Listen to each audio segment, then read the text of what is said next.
en la nube.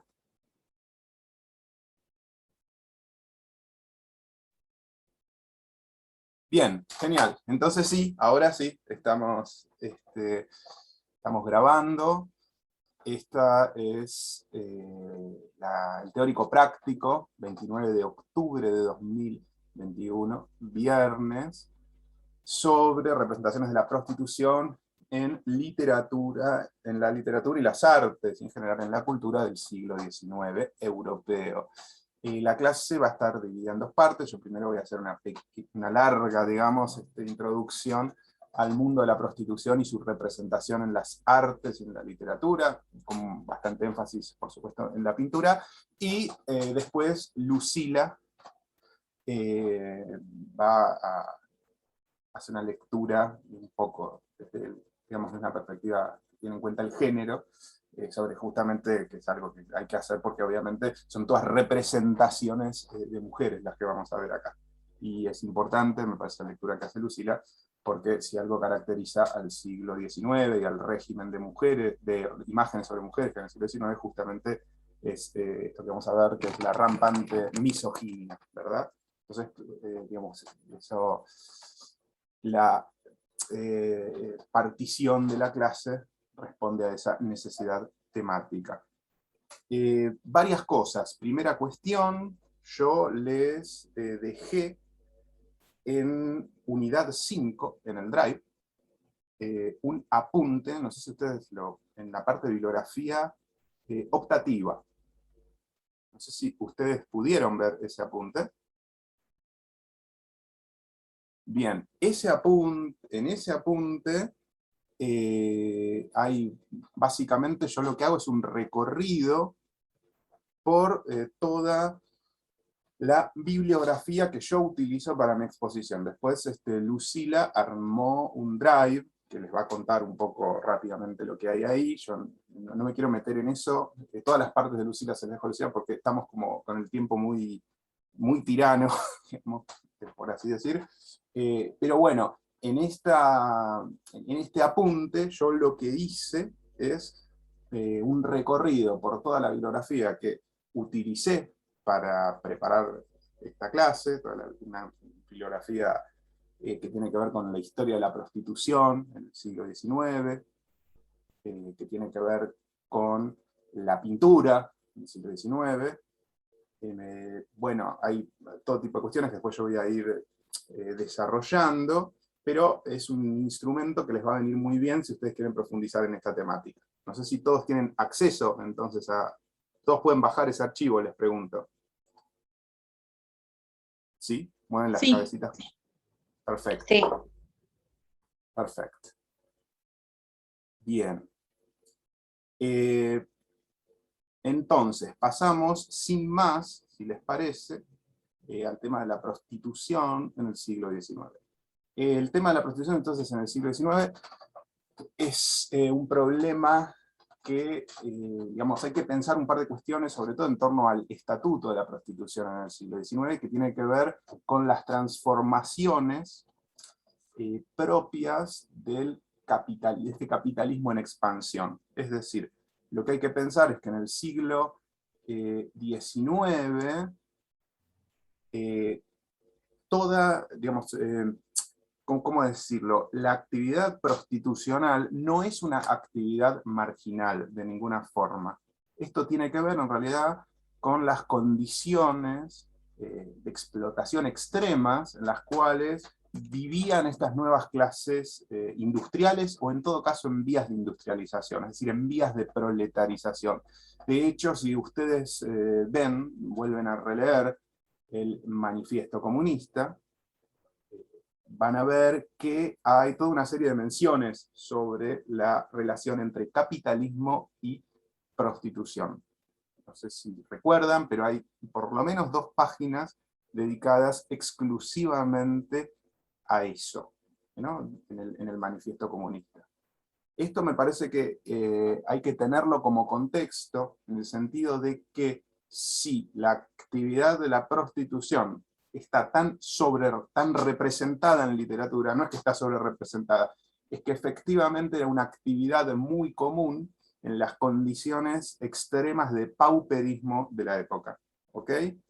Entonces, eso por un lado, eso sería como el lado, si ustedes quieren, más de historia social del mundo de la prostitución. Por el otro lado, está el lado de las representaciones culturales sobre la prostitución. Bueno, ahí hay que tener en cuenta varias cosas. Por un lado, está toda esta cuestión sobre la cual, por supuesto, les va a hablar Lucila, de la misoginia del siglo XIX, es decir, el siglo XIX como fábrica de este concepto que es el eterno femenino, es decir, como una cierta idea idealizada de lo que supuestamente sería una mujer, etc. Lucila les va a hablar sobre eso. Y entonces hay que pensar, ¿no? Digamos, al arte, por un lado como una fábrica de este eterno femenino que yo les decía recién, pero por otro lado también hay que pensar cómo los propios pintores y escritores, cuando salen al mercado, se autorrepresentan ellos mismos como estando en una situación de prostitución. Sobre esto, bueno, hay mucha bibliografía, un poco de esa bibliografía yo les dejé en el apunte que se pueden bajar desde el Drive.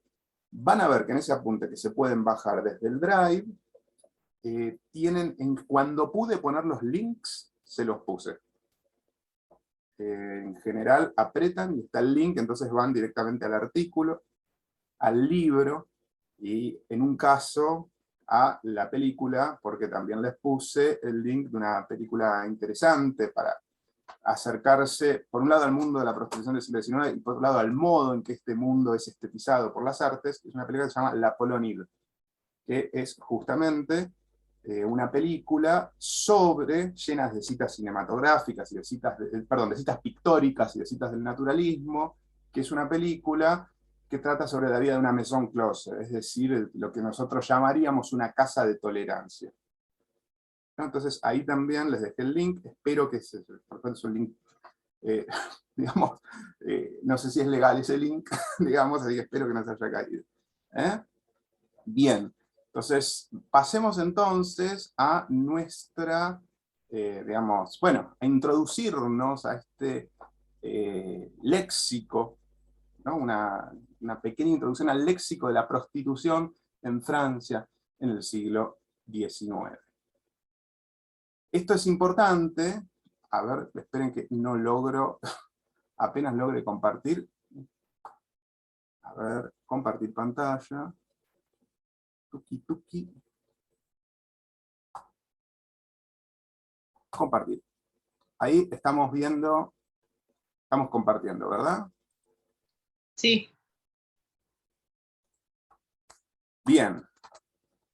Entonces, primera cuestión. Bueno, como es un fenómeno tan extendido, hay toda una serie de denominaciones de lo más variadas para, de alguna forma, que surgen, ¿no? Digamos, desde los lenguajes sociales, pero también desde los lenguajes del Estado, como para administrar esta actividad. Es decir, en el siglo XIX, la prostitución es una actividad administrada, regulada en gran medida por el Estado, ¿no? Entonces hay un montón de textos higienistas en torno a qué hay que hacer con el, comillas, comillas, problema, o más bien el mal necesario de la prostitución, ¿no? Entonces, denominaciones generales, que insisto con esto, son denominaciones de los lenguajes sociales, pero también son denominaciones estatales, en muchos casos denominaciones burocráticas. Entonces tenemos fille de joie, fille de noces, y una cosa, estas dos son fille en general, en el lenguaje del siglo XIX, significa prostituta, ¿no? Fíjense ustedes lo extendido al fenómeno, que fille, que en realidad debería significar muchacha, significa prostituta. Bueno, la primera gran división es la división entre soumise y insoumise. Esta división alude al hecho de si la prostituta en cuestión, o quien ejerce de forma ocasional la prostitución, cayó o no cayó en el sedazo administrativo del Estado.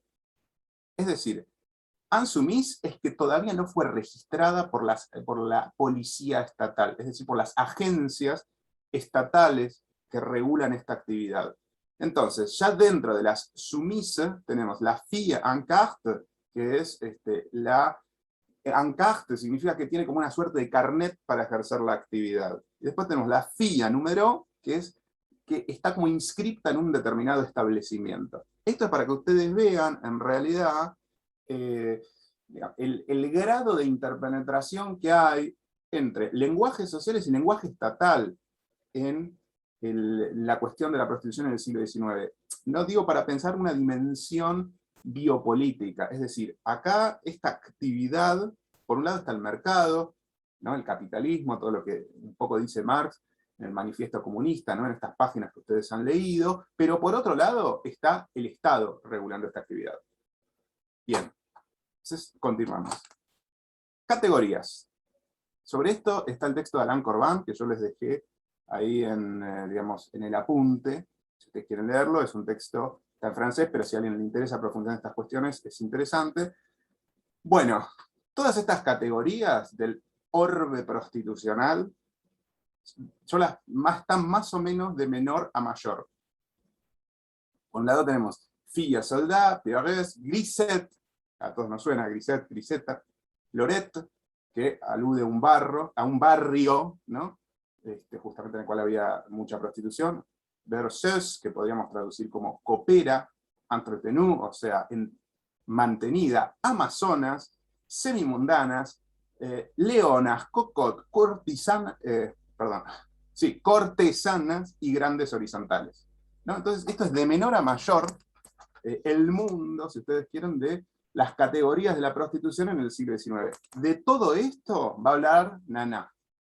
Es decir, todas estas categorías aparecen narradas en distintos capítulos de Nana. No les quiero spoilear la novela, no quiero decirles cuándo Nana se convierte en cada categoría, cómo es que sube o baja de categoría, cómo empieza y cómo termina. Simplemente, digo, porque decirles eso es empezar a spoilearles la novela, vienen o están en un parcial, así que no quiero, digamos, contarles cosas de más. Pero, en todo caso, lo que sí podríamos decir en primera instancia es que Nana responde más bien al mundo de las demi-mondaines, de las lionnes y de las cocottes. O al menos cuando y después llega a ser una gran horizontal, digamos, según este léxico, al menos cuando le va bien. Bien, lugares de ejercicio de la prostitución. Bueno, el peor, por supuesto, maison d'abattage, que se traduciría algo así como matadero, ¿no? O sea, lo peor. Maison close, es decir, casa de tolerancia. Justamente sobre la maison close se trata la película La Polonide, que yo les dejé en un link. Maison de rendezvous, que es, bueno, serían una casa de encuentros, una maison de tolérance. Y después también tenemos la brasserie femme, que sería como, ¿cómo decirlo? Serían como bares, digamos, atendidos por mujeres, ¿no? Que después ejercen la prostitución. Bien. Otros términos clave. Policía de costumbres, ¿no? Que eran quienes se encargaban de inscribir a las mujeres que ejercían de forma permanente o no la actividad en los registros estatales. De hecho, hay escenas de Naná que ustedes van a ver donde se advierte claramente el pavor que les producía, ¿no? A estas mujeres el caer en las manos de esta policía, ¿no? Que era sumamente violenta. Solía ser sumamente violenta, además era una escena sumamente humillante, porque, por ejemplo, había inspecciones médicas, ¿no? Inspecciones médicas por parte del Estado, con lo que era una inspección médica por parte del Estado en el siglo XIX. Digo, estamos hablando de una mirada súper invasora, ¿no? Del Estado sobre los cuerpos de las mujeres, donde se despliega justamente todo este sedazo de articulaciones biopolíticas. Entonces, tengan en cuenta esta cuestión de la policía de las costumbres que va a aparecer, ¿no? En Naná. Bueno, después, por supuesto, una palabra clave, que es racolage, que sería algo así como el ligue, o sería, digamos, el enganche del cliente. Bien, zonas. Esto es un mapa de las zonas de prostitución del siglo XIX. Pero después no sé para qué serviría, pero digo, si alguien quiere la imagen la tengo, yo no puedo ver exactamente la referencia porque me tapa en este momento, digamos, no, ahí pude ver.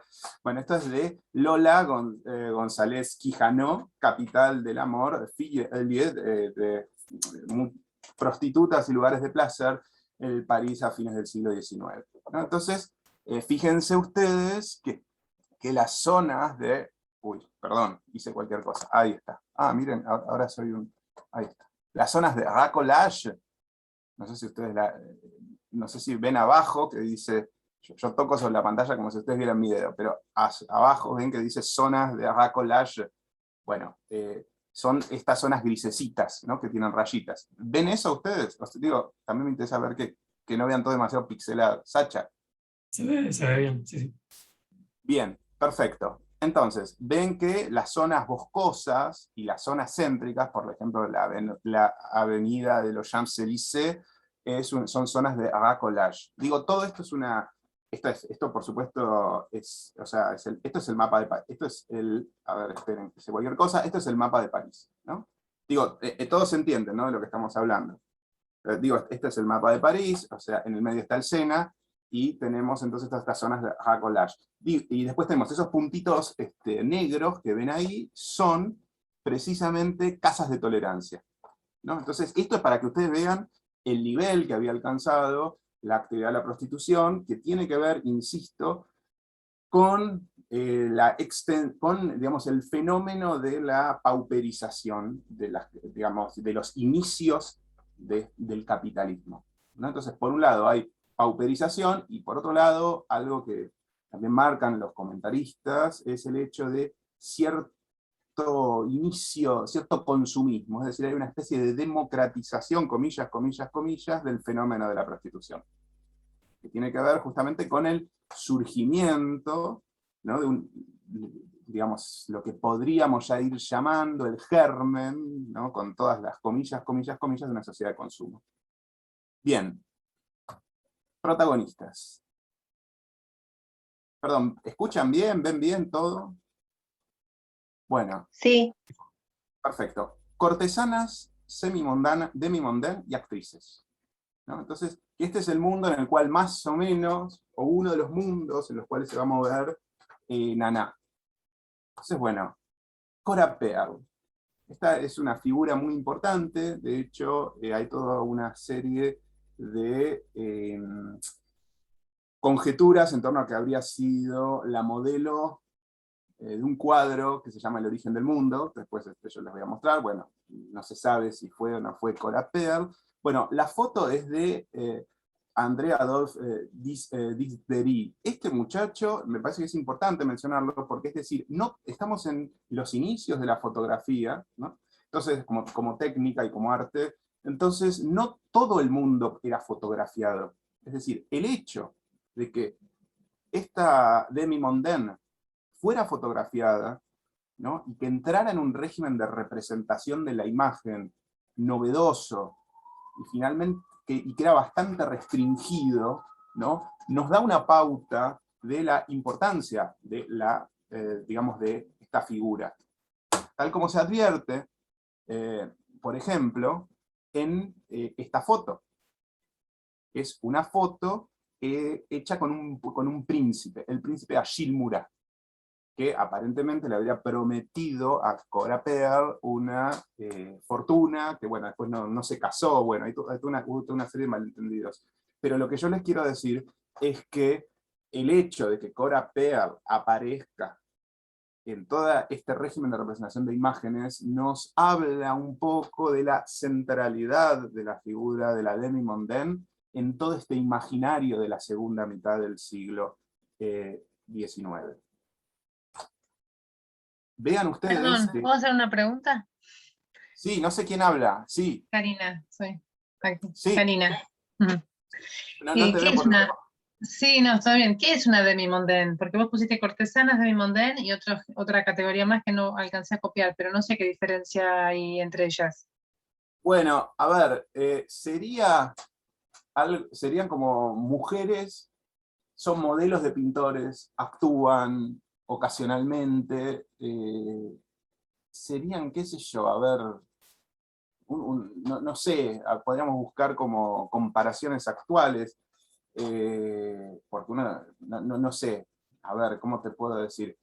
Forman parte, primero esas denominaciones que yo dije ahí, por supuesto no son denominaciones fijas, ¿no? Eso está claro, pero en general una demi-mondaine es una mujer que ejerce un cierto tipo de prostitución más o menos enmascarada, algo de esto vamos a ver en el caso de Naná, y que tiene que ver con el ambiente artístico, ¿no? Es decir, porque lo que hay que pensar es que el mundo de la bohemia y el mundo de la prostitución estaban estrechamente ligados en este momento. Es decir, el mundo del teatro, el mundo de la bohemia, el mundo de la pintura y el mundo de la prostitución era como una especie de continuo, porque en realidad prácticamente no existían mujeres que, digamos, era muy difícil para una mujer entrar en el mundo artístico de una forma como productora. ¿Me entendés lo que yo te quiero decir? Como autora teatral. No, era actriz, ¿no? Porque esto tiene que ver justamente con esta fábrica del eterno femenino que era el arte del siglo XIX. Y por supuesto tiene que ver con la posición de la mujer en el siglo XIX, que era en realidad una suerte de menor de edad, en el sentido de que nunca tenía acceso, por ejemplo, a manejar su propia renta, en la medida en que siempre su renta se conseguía o por matrimonio o por herencia, nunca, digamos, nunca por un trabajo, ¿no? Entonces, la demi-mondaine tiene que ver, si vos querés, con, es una especie de celebridad que ejerce actividades prostitucionales, podríamos decir, pero ya a otro nivel. Por ejemplo, las bailarinas del Moulin Rouge. Eso es una demi-mondaine. Digo, para ponerle, porque yo te iba a decir, qué sé yo, no sé, alguna vedette actual, que uno podría hacer digamos, las comparaciones que vos quieras. Pero acá es otra cosa. Digo, porque acá se está como jugando un valor, si vos querés, artístico, en el sentido de que estas demi-mondaine forman parte de una cierta cultura de la imagen, ¿no? Es decir, no son simplemente prostitutas, sino que son representadas en todo un nuevo régimen de imágenes que está surgiendo en esta segunda mitad del siglo XIX. No sé, ¿te contesté más o menos? Karin. Sos la cabecita que, claro, está bien, sí. Sí, gracias, perfecto, muchas gracias. Sí. Entonces, porque lo que hay que pensar también es que el siglo XIX, es decir, en este momento, el siglo XIX, surge todo un nuevo régimen de imágenes. Y este régimen de imágenes tiene que ver justamente con esta nueva civilización que está surgiendo, que es la civilización capitalista. Todo el tiempo se producen imágenes y todo el tiempo se empiezan a producir mercancías. Este es el momento de la publicidad. Entonces, por ejemplo, si ustedes ven, por ejemplo, las imágenes de Alphonse Mucha, se van a encontrar con que mucha de la estética que tiene que ver con la prostitución o con el gran arte en el siglo XIX, esa estética es usada para vender mercancías, ¿no? Es decir, hay que tener en cuenta entonces que estamos hablando de una expansión furibunda de las relaciones capitalistas, estamos hablando de imagen, estamos hablando de publicidad, y estamos hablando de una nueva civilización donde la imagen, la iluminación, la luz, ¿no? Empiezan a jugar de otra forma. Es decir, el hecho de que haya iluminación, de que empiece a haber iluminación en las calles, permite que haya intercambios comerciales todo el tiempo. Y por eso es necesaria la publicidad, ¿no? Entonces, lo que uno tiene es una expansión furiosa de una civilización de la imagen, al menos en las capitales, ¿no? En el siglo XIX, porque por supuesto esto no ocurre, no es que la gente se andaba sacando selfies, obviamente, pero lo que quiero decir es que al menos en las capitales, al menos en París, esto ocurría. Entonces, y esta civilización de la imagen abarca registros distintos. Por un lado está el registro, si vos querés, más urbanístico, de la iluminación pública, que tiene que ver, por supuesto, con esto sobre lo cual Benjamin habló, que es la haussmannización de París. Es decir, este centro de París como ciudad espectáculo, como ciudad espectacular, que es el mismo lugar donde se mueven las prostitutas, según acabamos de ver, digamos, en el mapa que les mostré antes, ¿no? Entonces, bueno, es este mundo de la imagen, en donde juega la pintura, el teatro, la fotografía y las nuevas formas de impresión, por ejemplo el afiche. ¿Se entiende? Entonces, en esta civilización de la imagen de la mujer juega en distintos niveles. Un nivel artístico, si vos querés, y un nivel comercial, publicitario, y un nivel literalmente pornográfico, obviamente, que tiene que ver con que parte de las mercancías que vende esta nueva civilización de la imagen son mercancías eróticas, ¿no? Entonces, en ese sentido, la demi-mondaine es como una figura, viste, un poco liminar entre la prostitución, el modelo del pintor, ¿no? y la actriz, ¿no? Y la actriz a veces de pretensiones serias, entonces uno, qué sé yo, uno diría, no sé, si uno decía, qué sé yo, no sé, bueno, comparame esto, qué sé yo, no sé, con Wanda Nara, no sé. No, no es eso, no tiene nada que ver, es decir, es otra cosa esto. Estamos hablando de otra cosa, porque de hecho ahora la prostitución, digamos, tiene, si vos querés, como un lugar como muy restringido y muy pequeño para nosotros, en nuestro imaginario, mientras que para el siglo XIX era absolutamente central. Es decir, es central para los nacientes medios de la industria cultural y es central para toda la literatura y para toda la pintura. Es decir, con lo cual es distinto. Es decir, uno diría, bueno, yo gatos, bueno, digo para decirlo, ¿no? Así en términos de lo que se vería en la televisión hoy por hoy. Pero no tiene nada que ver, es otra la cosa que está pasando acá. Entre otras cosas, porque muchas demi-mondaine formaban parte del mundo de la bohemia. Y esto me parece que es importante decirlo. Es decir, el mundo de la bohemia era un mundo al cual las mujeres no solían entrar como productoras, ¿no? Hay una bibliografía, si a ustedes les interesa justamente la negación de la mujer como artista en el siglo XIX, ahí el texto de Pollock, de Griselda Pollock, que yo les dejé en la bibliografía, que se lo pueden bajar. LibGen significa Genesis Library, ahí se lo bajan. Bien, entonces, volviendo a Cora Pearl, fíjense ustedes que forma parte entonces de este régimen de imagen, ¿no? Digamos, está Cora Pearl, del segundo imperio. Fíjense ustedes que este es el mismo fotógrafo que le saca fotos a Napoleón III. Es decir, el mismo fotógrafo que le saca fotos a Napoleón III le está sacando fotos a Cora Pearl. Es una foto acá de Napoleón III con la emperatriz Eugenia, María Eugenia Ignacia Agustina de Palafox, Portocarrero de Guzmán y Kirkpatrick, también conocida como Eugenie de Montijo. Nada, simplemente para que vean, digamos, la importancia de estas figuras de las demi-mondaine, que difícilmente, digamos, en términos del peso en el imaginario, difícilmente lo podríamos comparar con algo actual. Bien. La Goulou. También es otra inscripción, ¿no? Un registro, si ustedes quieren, más popular, de estas mujeres en el mundo de la imagen. Bueno, la Goulou era bailarina en el Moulin Rouge, y a veces posaba desnuda, era toda una figura, foto de 1895, forma parte justamente de estas fotos, por supuesto se vendían, ¿no? Bueno, este es acá un afiche de Toulouse-Lautrec presentando a la Goulou que baila en el Moulin Rouge.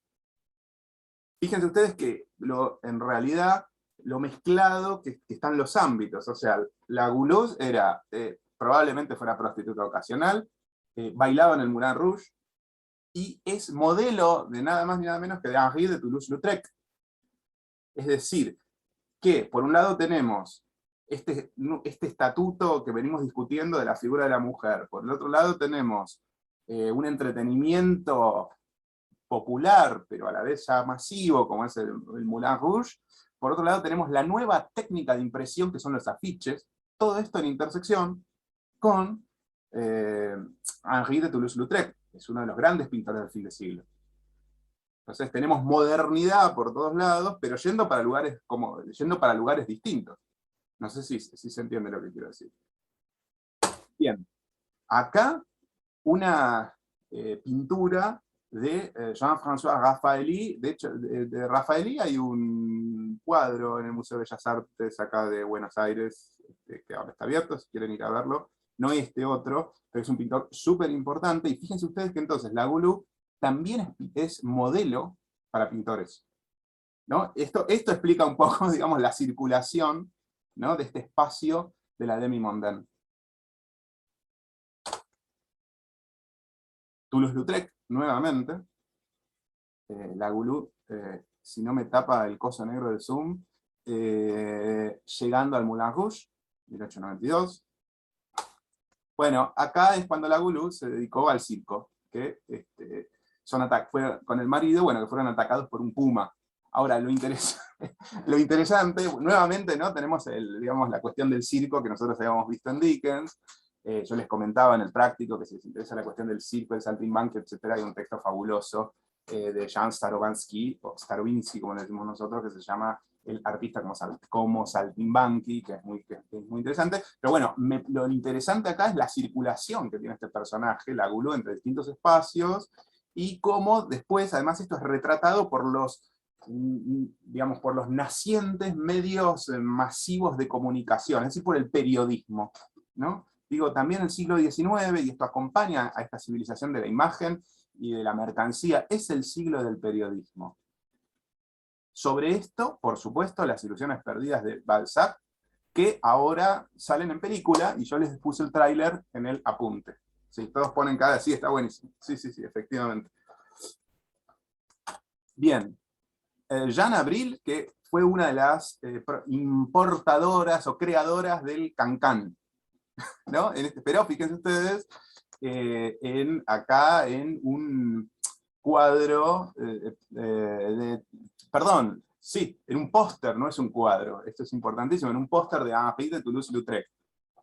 Noten ustedes y retengan, para ver, cuando hablemos un poco sobre estas figuras de mujer en el siglo XIX, lo que hay alrededor de Jeanne Avril, que es una serpiente, ¿no? Que es la característica, digamos, que ya nos lleva hacia el registro de la femme fatale. Bueno, Jeanne Avril, ven, de vuelta. Jeanne Avril acá es una modelo, pero totalmente llegando al Moulin Rouge, pero es una modelo, no está desnuda, simplemente es una modelo para un pintor, uno de los más importantes pintores, que es Toulouse-Lautrec. Bien. Nuevas mujeres, ¿no?, pintadas por impresionistas. Bien, acá tenemos a una de las... fíjense ustedes qué interesante esto, ¿no? Porque acá ya estamos con el registro del arte elevado. Sin embargo, esto es fabuloso, quien hace la modelo de esta Magdalena penitente es Blanche de Antigny, que habría sido una de las cortesanas, o las de las demi-mondaine, que inspiró a Solá para Nana, ¿no? Entonces, fíjense ustedes, digamos que en el arte del siglo XIX, bueno, muchas veces el desnudo aparece bajo forma subspecie, digamos, de tema religioso o de tema mitológico. Entonces, para poner una Madeleine, no se les ocurre mejor idea que poner a Blanche de Antigny. Bien. Bueno, esta es Blanche de Antigny, una foto, justamente, ¿no? Ahora leída desde el registro de la fotografía. Y, bueno, esta es La Paiva, de Esther Lachman, ¿no?, que también forma parte, logra ser fotografiada, ¿no?, en todo este registro de la imagen, este registro, esta nueva técnica que es la fotografía. Bien, este es el hotel de La Paiva. La Paiva le fue bien, digamos, de entre toda esa masa así de explotadas y explotados y explotades, digamos, que era el siglo XIX, La Paiva, sin embargo, no, le fue bien. Entonces, bueno, logró este hotel. Este es un hotel, una foto del hotel hacia 1900. La Paiva, todo el mundo, según los testimonios, parece que era muy inteligente, es decir, era una mujer realmente culta. Bueno, y hizo decorar así uno de sus techos, ¿no? El día persiguiendo a la noche. Digo, me parece súper interesante ver cómo coinciden los registros de la prostitución y los registros de la mitología y del arte alto, es decir, del arte de museo.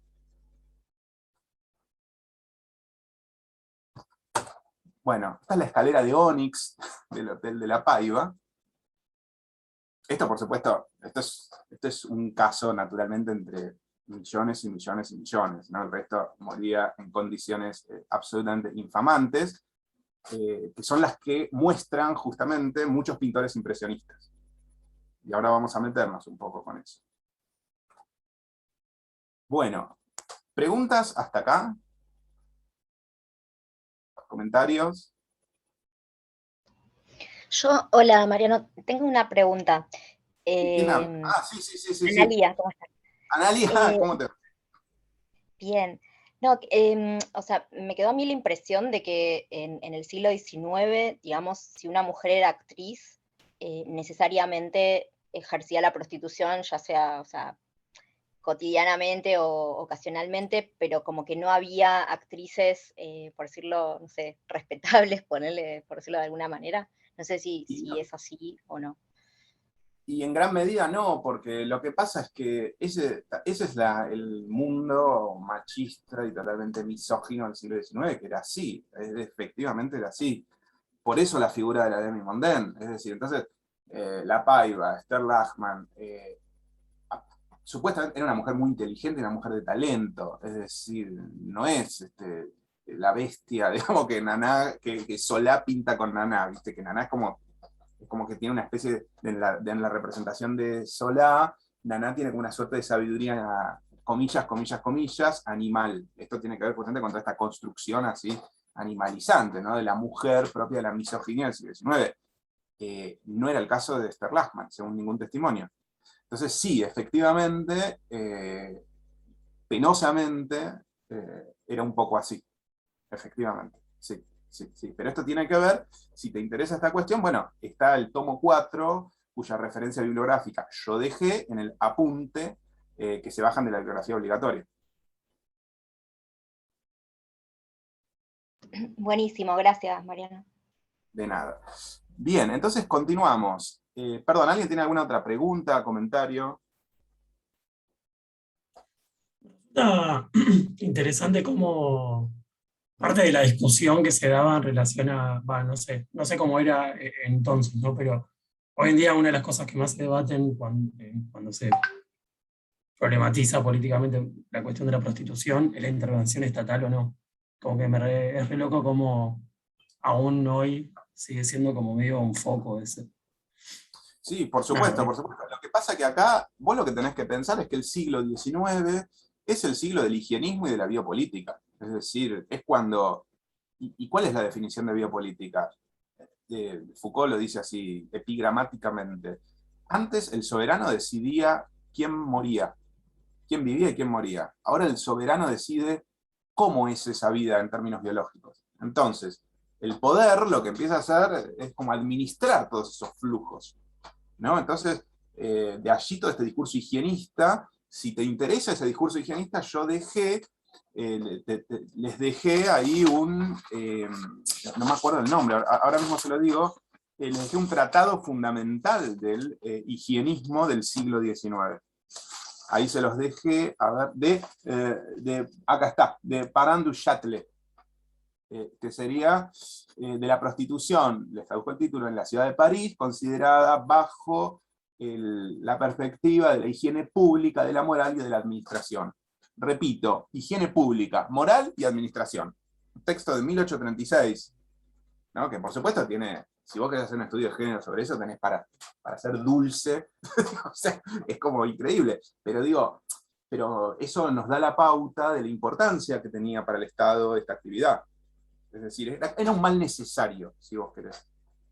Entonces, como un mal necesario, bueno, hay que canalizarlo, ¿no? En ese sentido, esto que vos decís es totalmente acertado. Sí, es el siglo de la biopolítica, ¿no? Ah, hay alguien que quiere entrar. Admitimos, sí.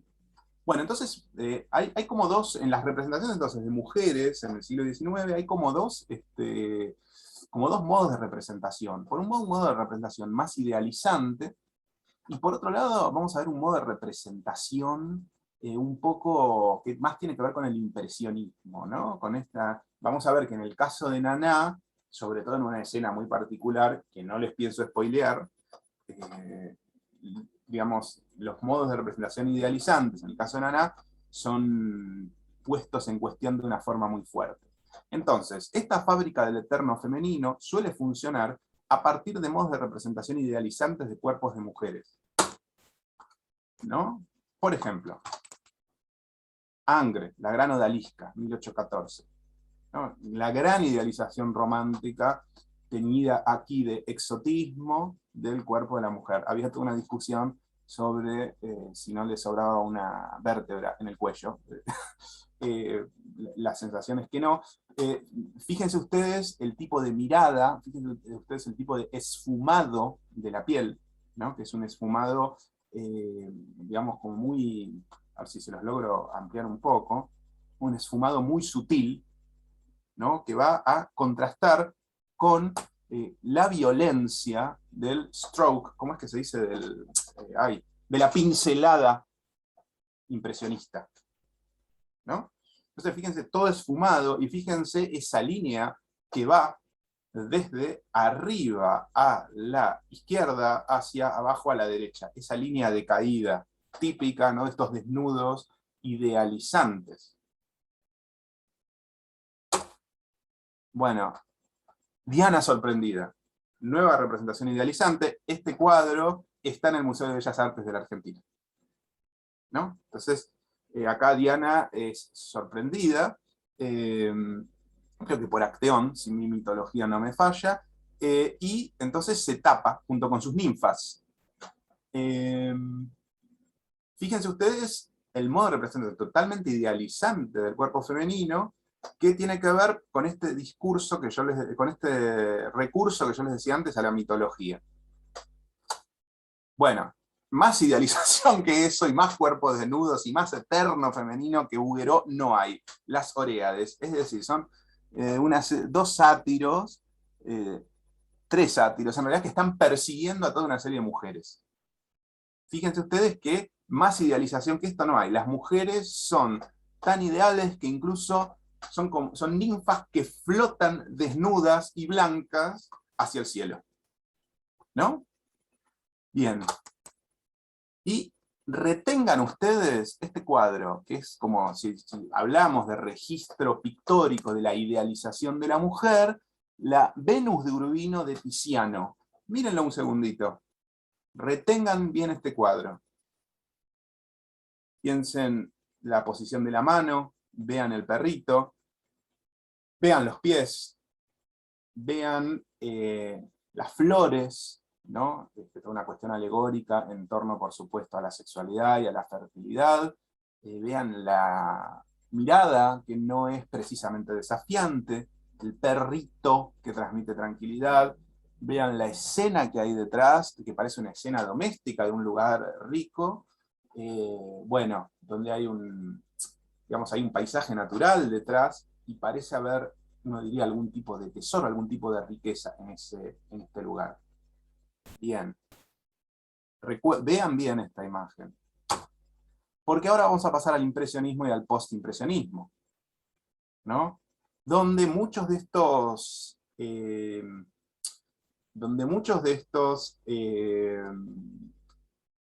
de estas imágenes idealizadas van a ser puestas severamente en cuestión. La Olimpia de Manet. Fíjense ustedes que es la Venus de Urbino, en realidad, pero de otra forma. Es decir, la mirada ya no es la misma, es una mirada desafiante. la manito, ¿ustedes ven mi flechita? Sí. Bien, la manito ya no es pudorosa, es como que está ahí porque está ahí, ya fue. La mirada, fíjense que es totalmente desafiante. Fíjense acá digamos, el lazo del cuello. Claramente es una prostituta, digamos, ¿no? La flor ya no es esa flor alegórica de la fertilidad, sino que por un lado es una orquídea acá, digamos, para indicar quizá la prostitución, y por otro lado el regalo de un admirador que trae una esclava, ¿no? Una esclava negra, lo cual ya, digamos, supone la inclusión de todo un registro, si ustedes quieren, colonial, ¿no? Que es como bastante raro en este tipo de escenas. Y vean ustedes también, no sé si logran ver el gatito. Uy, hice cualquiera. No sé si logran ver acá el gatito. Pues yo veo, a ver.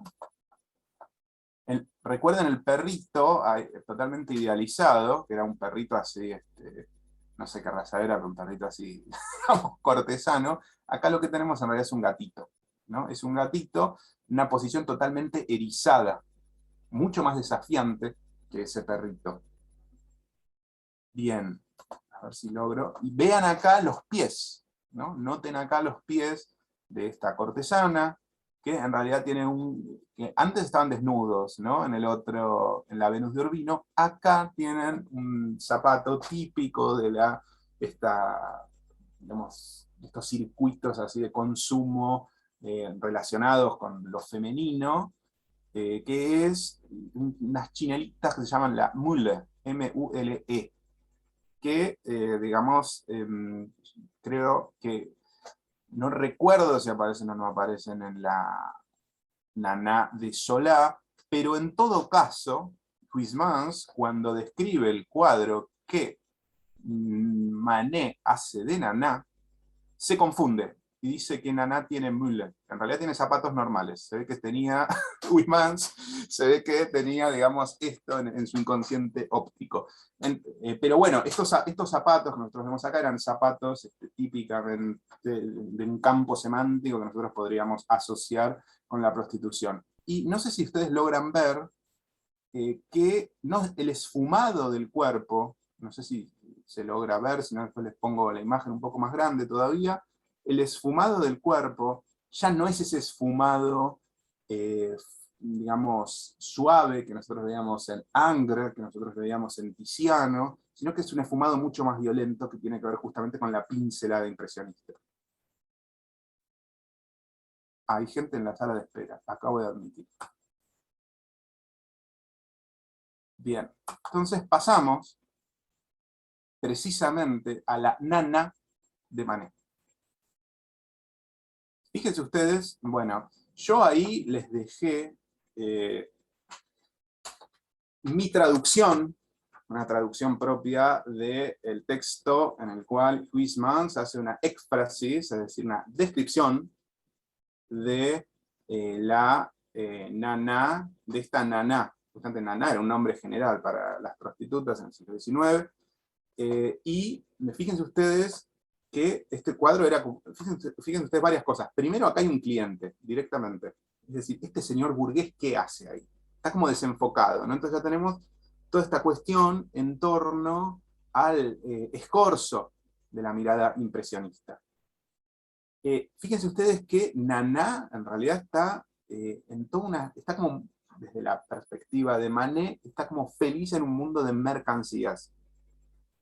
Eso es lo que ve y describe Huysmans en la éfrasis de ese cuadro. La éfrasis que yo traduje de ese cuadro está en un artículo cuyo link les puse justamente en el apunte. Los textos de Huysmans son muy difíciles de traducir porque tienen... se detuvo la cuestión de compartir. Los textos de Huysmans son muy difíciles de traducir porque tienen... Sí, el gato negro, por supuesto. Sí, una connotación diabólica. Acabo de ver ahí el chat de Sacha. les decía que no me voy a meter ahora con el texto de Huysmans, que es muy difícil de traducir, pero es súper interesante, en el sentido de que lo que arma es una especie de continuo entre los objetos de consumo y el cuerpo de la mujer. Es decir, básicamente lo que dice es, bueno, hace toda una serie de paralelos entre la lencería y la mujer, pero en la perspectiva de Huysmans, la lencería son como los nuevos productos que produce esta civilización industrial, ¿no? Entonces, todo el tiempo en estas descripciones hay como una suerte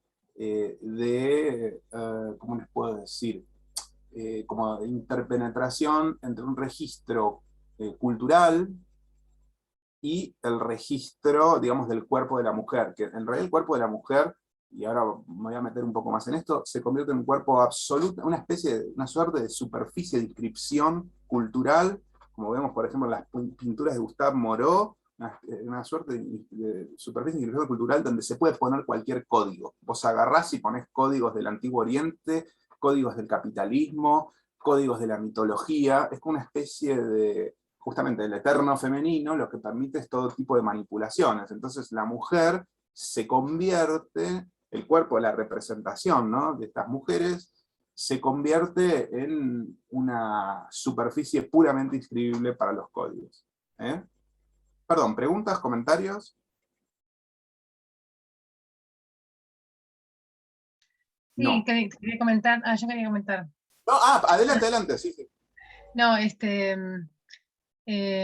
sobre la representación del cuerpo de la prostituta, digamos, vinculada, o sea, desde una lectura actual, ¿no? Más por ahí, machista, digamos, desde una lectura de género, ¿no?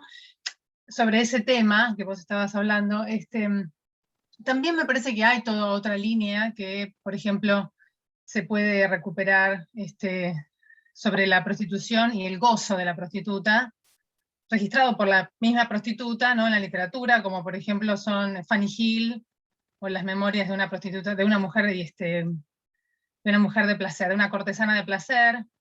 Es un poco anterior todavía ese texto, pero bueno, ahí Fanny Hill, digamos, habla de su actividad sin ningún tipo de problema, ¿no? Bueno, nada, hay toda una línea digamos, que explora también la prostitución y el goce, y no necesariamente la prostitución mirada, digamos, desde, bueno, desde la mercancía solamente, ¿no? Eso. Sí, lo que pasa es que, a ver, el problema que hay acá, me parece que en general, es que lo cierto es que la producción de la mirada sobre la prostitución en el siglo XIX es una producción en general puramente masculina. Es decir, Cora Pearl, por ejemplo, escribió memorias, ¿no? Ahora, la mayor parte de la producción, es decir, quienes inscriben códigos en los cuerpos de las mujeres son hombres. Esto es en el siglo XIX, y sobre esto habla mucho, y esto ocurre tanto en el ámbito más bajo de la prostitución y de la mercancía erótica más, si vos querés, más vulgar, como en el ámbito de los museos, ¿viste?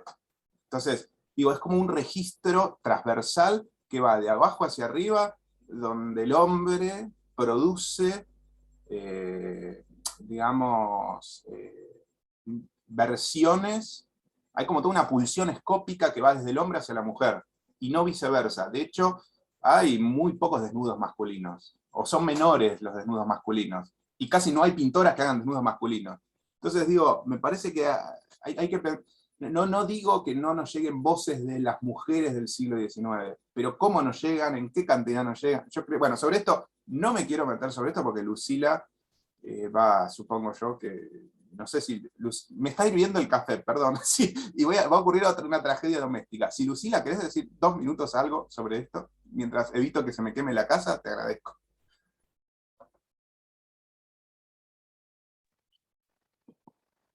Hola, ¿qué tal? Hola Karina, ¿cómo te va? Recién estoy anotando este texto porque no lo conocía y dentro de un rato, cuando Mariano termine, voy a hacer como una periodización y un contexto de lo que está pasando en el momento y una definición también de la prostitución dentro del patriarcado, y me parece que lo vamos a poder como analizar mejor después de eso. Pero en principio sí, es lo que dice Mariano. Las voces son masculinas, las representaciones sobre las mujeres son masculinas, así que es difícil saber específicamente qué es lo que sentían o pensaban las mujeres que estaban en situación de prostitución, porque estaba todo mediado por la necesidad de la sexualidad masculina. No, lo traigo porque, digamos, fue parte del corpus de una de las unidades de Teoría Literaria 2 de Coan, del cuatrimestre pasado, erotismo, y entonces Alicia Montes, digamos, trabajó todo lo que es erotismo y pornografía, como toda la tesis vinculada a eso, varios textos, entre ellos Fanny Hill, por eso lo traigo. Porque, digamos, como se ocupó de hablar de erotismo y pornografía, digamos, venía a cuento, ¿no? Este otro registro del placer, digamos, o más bien el registro del placer y no solamente la mercancía, como mercancía, por eso. Eso solo. Bueno, después sobre esto, perdón, volví acá y con refil de café y no se me quemó la cocina. Después sobre esto, digamos, Lucila, bueno, va a seguir la discusión, yo no quiero cortar, pero vamos a volver a esto ahora en un ratito. Simplemente quería seguir con el power. Entonces, a ver si logro compartirles. Lo que pasa es que una mirada no invalida la otra, ¿no? Son como... es que me parece a mí. No queda invalidado, lo que vos decís es una realidad y lo que ella está contando también, como que no debería de haber choque entre las dos miradas, pienso, ¿no? Lo que pasa que es, ¿cómo les puedo decir? Es cuando uno ve toda la evidencia, es decir, el siglo XIX es el siglo de la misoginia, es como que... No, yo estoy de acuerdo con lo que vos decís y entiendo lo que ella dice de que también hay placer, pero acá lo estamos enfocando desde ese lugar del patriarcado. Lo que quise decir es algo como que sume a los dos, no invalida lo que vos estás diciendo, el hecho de que además la mujer tenga placer y capaz que lo pueda elegir. Pero lo que pasa es que había muy poco elección. En esas circunstancias, en el siglo XIX, casi no había margen de elección. Yo creo que hay que pararse en esta época. No, es simplemente, lo que hay es una pauperización absolutamente espantosa. Para que te des una idea, o sea, el mayor temor de las mujeres que ejercían la prostitución era que las agarre la policía de costumbres, porque muchas la ejercían como una especie de actividad como para ganar un extra cuando eran obreras. Y esto tiene que ver con la pauperización, que es absolutamente inimaginable incluso para nuestros parámetros. Entonces digo, hay que partir de esa base. Después tenés el caso único, qué sé yo, de Esther Lachman, que se compró el hotel, o sea, la Paiva, que se compra el hotel, es representada, y qué sé yo, y tiene la escalera de Onyx, pero eso es un caso literalmente entre millones. Entonces, no sé, pero no me quiero meter en esto porque digamos, es una discusión súper interesante. Yo hablé eso, pero yo estoy de acuerdo con lo que vos decís. Dije como para no invalidar del todo, no estoy totalmente de acuerdo. Sí. Bueno, nada, después vamos a seguir con Lucila sobre esto. Y después, a ver, esperen que entonces seguimos compartiendo pantalla. A ver. Ahí ven todos a Naná, ¿no? Volvemos a Naná. Bien, entonces, un poco para seguir en esta discusión, las representaciones que tiene el impresionismo y el posimpresionismo de las prostitutas, que es una representación justamente naturalista, que nosotros vamos a volver a encontrar en el caso de Naná, justamente en ese momento tan horrible que es la inspección médica. Fíjense ustedes que acá no hay ningún tipo de erotismo, en realidad son cuerpos sometidos a la pulsión escópica, es decir, a la mirada del Estado, y en escenas realmente mortificantes, entre otras cosas porque en esas inspecciones saltaba si tenía o no tenía sífilis, digamos, la trabajadora sexual. Entonces digo, no son escenas de ningún modo plácidas, más bien lo que el impresionismo y el posimpresionismo suelen hacer es mostrar miradas que rompen totalmente con el registro idealizante y que muestran las condiciones de producción del trabajo sexual. Es decir, te muestran la inspección médica, te muestran, por ejemplo, esto, es el cliente eligiendo. Fíjense ustedes que en realidad esta es una imagen satírica. El cliente es una suerte de gordito ahí, no es una imagen idealizada. Esto es Forén, una pintura del 78. ¿No? Entonces, bueno, lo mismo Degas.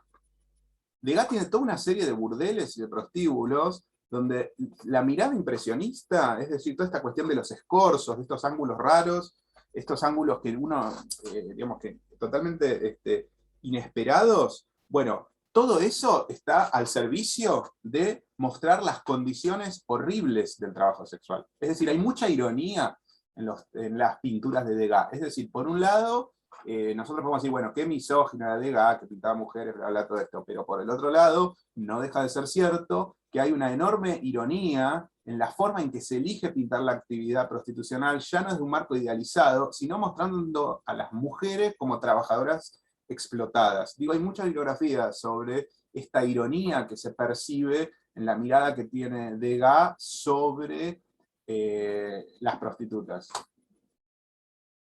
Esto es claramente irónico, ni siquiera son bellas las mujeres. Y fíjense además la suciedad que hay en la elección de la tinta. Digamos, esto en realidad son, era una forma de pintar donde esto después se reproducía, ¿no? Como con un rodillo. Entonces eso le daba como más suciedad todavía a la representación.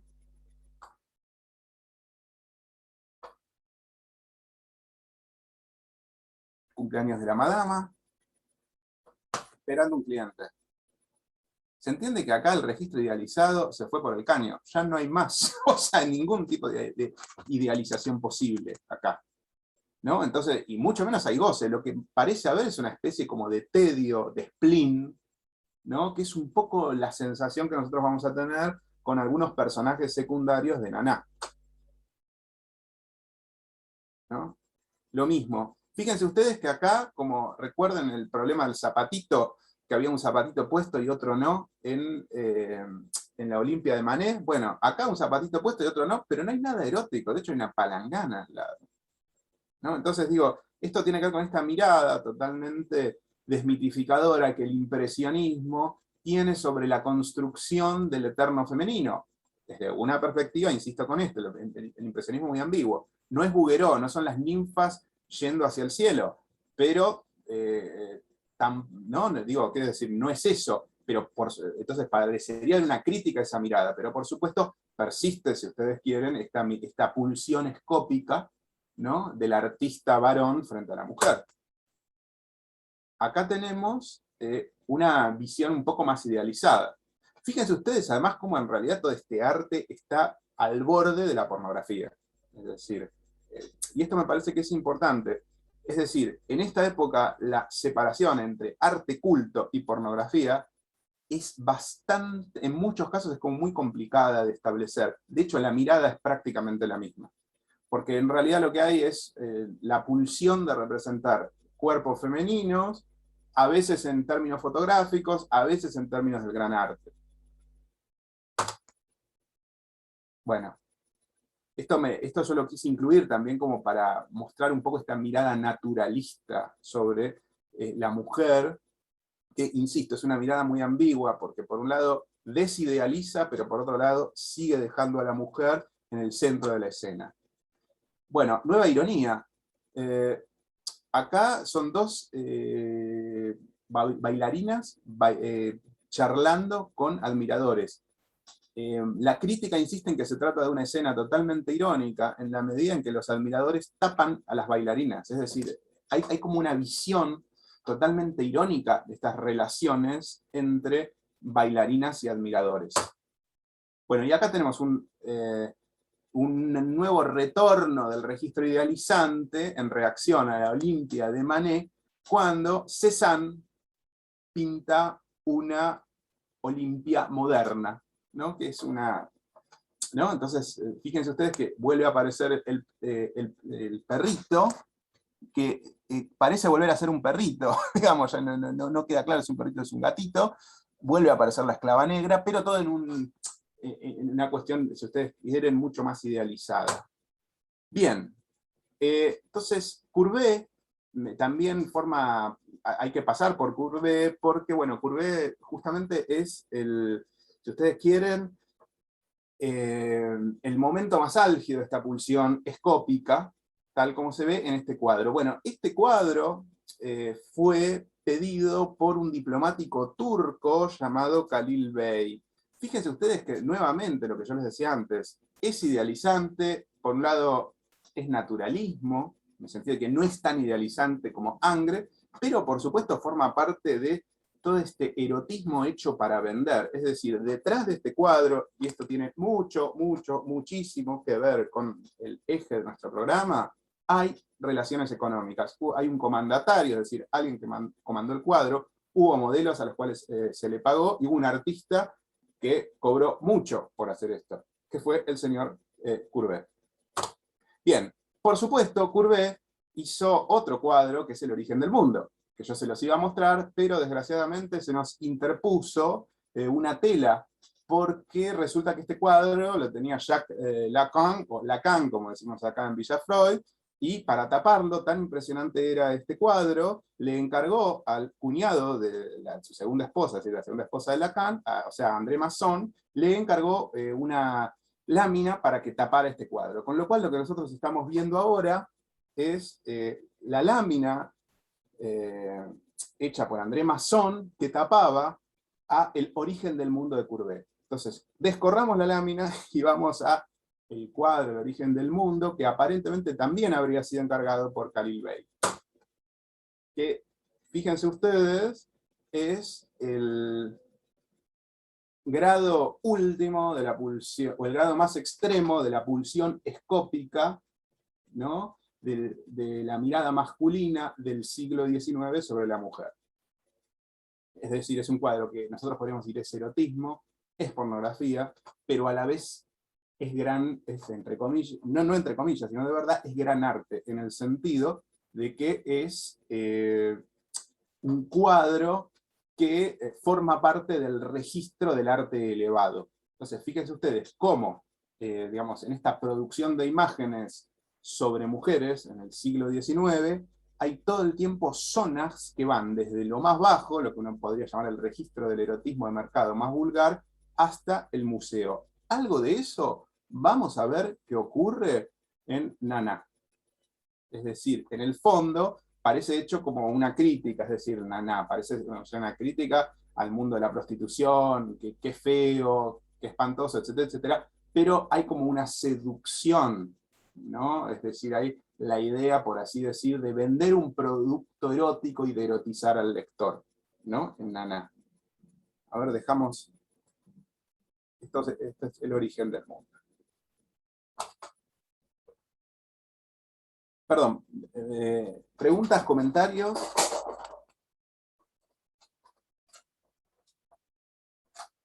Bien, entonces, pasemos, entonces, bueno, a ver, tenemos acá en el chat, bueno, nada nuevo en el chat. Bien, entonces, siglo XIX, Nana, femme fatale. Es decir, lo que hay que pensar es que este registro de la mirada sobre la mujer suele conjugarse en el siglo XIX con una figura que va a volver a aparecer en Nana, que es la figura de la femme fatale. La figura de la femme fatale, y esto me parece que es súper importante, suele estar, y tiene mucho que ver con nuestro programa, suele estar esta figura de algún modo relacionada con desarreglos económicos, ¿no? La figura de la femme fatale siempre tiene que ver con un tropo, un tópico muy importante en todo el siglo XIX y particularmente en la segunda mitad del siglo XIX, que es el tópico de la decadencia, ¿no? Es decir, ustedes saben que durante el siglo XIX está muy en boga esta idea de que la Roma habría caído a causa de la inmoralidad, ¿no? Entonces, ¿qué sería esta inmoralidad romana? Bueno, justamente un momento de despilfarro económico. Es decir, el fin del siglo XIX... Perdón, ¿me ven ahí? Sí, sí. Pensé que pensé que había hecho cualquier cosa. No, les decía, entonces, el siglo XIX, todo el tiempo está meditando sobre la caída del Imperio Romano, ¿no? Entonces, todo el tiempo, en estas meditaciones sobre la caída del Imperio Romano, surge la narrativa, que por supuesto no es una realidad, sino que solamente es un imaginario, que está por todos lados en el siglo XIX, pero después va a seguir hasta el siglo XX, e incluso hasta el siglo XXI, no me voy a meter en eso, sobre todo va a seguir en el ámbito de las derechas, que es esta narrativa sobre la decadencia, ¿no? Entonces el modelo en general de esta narrativa sobre la decadencia, como una suerte de despilfarro, como una suerte digamos, de lujo más allá de las posibilidades, y como una suerte de feminización de la sociedad en virtud de un placer excesivo, eso, que tiene montones de representaciones pictóricas, es un tópico que aparece en todos lados en el siglo XIX, y sobre todo en el fin de siglo, y de hecho va a aparecer en Solá, y de hecho en Naná va a aparecer, porque justamente un poco sobre esto les va a hablar Emilio. La idea de degeneración es la traducción biopolítica, la traducción científica de la idea histórica de decadencia. Entonces, ¿no? Cuando vieron que está toda esta cuestión de la cosa determinista en medio de herencia, ¿no? De la que habla Solá en la novela experimental. Bueno, esa idea de generación por el medio y por la herencia, nosotros diríamos genética, pero no usan la palabra genética, digamos, en el siglo XIX, es justamente la transcripción en términos científicos de la idea de decadencia. Esta idea de decadencia, que insisto, era muy productiva en esta época. Es decir, era muy productiva en esta época, y así se ve en un cuadro, por ejemplo, que si logro no hacer cualquier cosa con el Zoom, les voy a mostrar, que es un cuadro que se llama Los Romanos, acá está, genial, Los Romanos de la Decadencia, que está en el Museo de Orsay. Fíjense ustedes, es un desconche, básicamente es un descontrol. Este es un cuadro de 1847, de Thomas Couture, tiene unas dimensiones enormes. Esto está en el Museo de Orsay, es de 7,72 centímetros por 4,72 centímetros, es decir, casi 8 por 5 metros.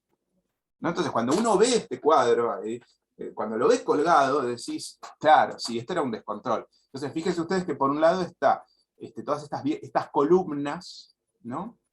Estas columnas que representarían la tradición, la templanza, y por otro lado está la orgía, ¿no?